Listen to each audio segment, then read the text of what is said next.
you more impressed with Giannis or disappointed with Butler? I'm more impressed with Giannis. Okay. And it's not just that he put up 23 and a half points, 15 boards, and 8 assists through the series. Think about that for a second. It's that they got the break speed off him last year and the year before when they were favored. And they faced their tormentors again. And I thought it was going to be a long, drawn-out series, and some people were picking them to get upset again. They swept. They swept. It was not competitive. And Giannis, by the way, he didn't score 35 points a game. The scoring was more distributed. This is why Budenholzer, earlier in the season, when they were off to kind of a slow start, they didn't look like world beaters because they wanted to be ready for this moment. And yeah, Giannis is ready for it. Giannis is dominating the boards. Giannis is hooking up teammates. He's scoring when he has to. But more than all that, it's coming back the very next season against the team that just ended your season. After having your season ended, it felt prematurely twice in a row, and sweeping them, beating them like that is what impresses me about Giannis right now. I'm more disappointed in Jimmy Butler. You got some trees up in there with Giannis and Lopez.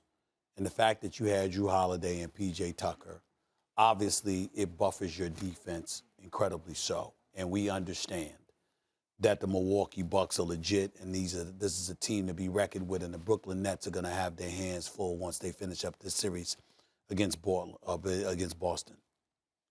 Jimmy Butler averaged 14 and a half points on worse than 30% shooting. You signed a max deal, 4 years, $141 million. Did you know he's eligible for an extension? 4 years, $181 million. Guaranteed $36 million next year. You do understand that approaching age 33, if he's not that already, I know he's approaching it. You do understand that that's around the time Miami started giving Dwyane Wade issues. I love me some Jimmy Butler. I wish Philadelphia had kept him. I think they'd have had a shot to win the title last year if Jimmy Butler was in Philly instead of Miami. But let me also be clear about this. Jimmy Butler is no Dwyane Wade. Not what Dwyane Wade was to the Miami Heat. And if they could do something like that to Dwyane Wade where they have trepidation and apprehension, what the hell you think they're thinking about Jimmy Butler now? We can get swept by anybody. We can be swept and don't have to give up this much money. You know all of this. And you don't get beat, you get annihilated. The series, games 2, 3, and 4. Did y'all see what the Milwaukee Bucks did to the Miami Heat? Mm-hmm. They destroyed them. And when you look at Butler, Butler's a guy that can have breakout performances, and we loved how he performed in the NBA Finals. I believe in the brother, but there's levels to this. When you talk about he's a star, yeah, he could be a star. You talk about superstar, no, that's not him. That's not him. He fits in, got a nice shot, stout defender, strong, got the heart of a lion, ain't scared. He can be in anybody's locker room as far as I'm concerned because I got that amount of love for him. I think that's what he brings to the table.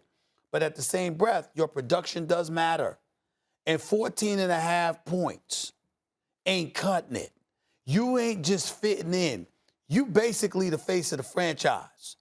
And if you are the face of the franchise, you got to step up and show. This is, to me, what the face of a franchise should do.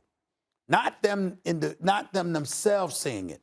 They should play in such a way, Max, where we go like this. It ain't their fault.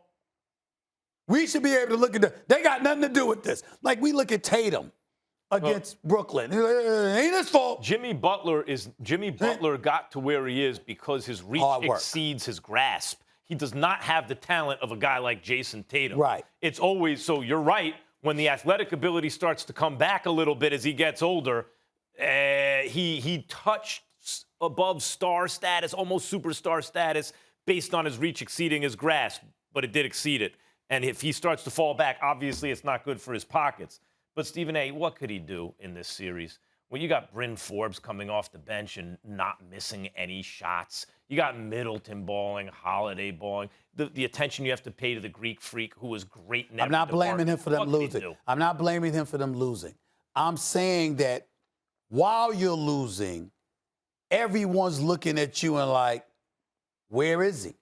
That can never be said. We have to be able to look at you and go like this. He was like we did in the finals. We knew they were going to lose to the Lakers, but then we stood up and applauded what Jimmy gave us. Yeah. That's not what We're out happened. of time. Thanks for watching ESPN on YouTube. For live streaming sports and premium content, subscribe to ESPN Plus.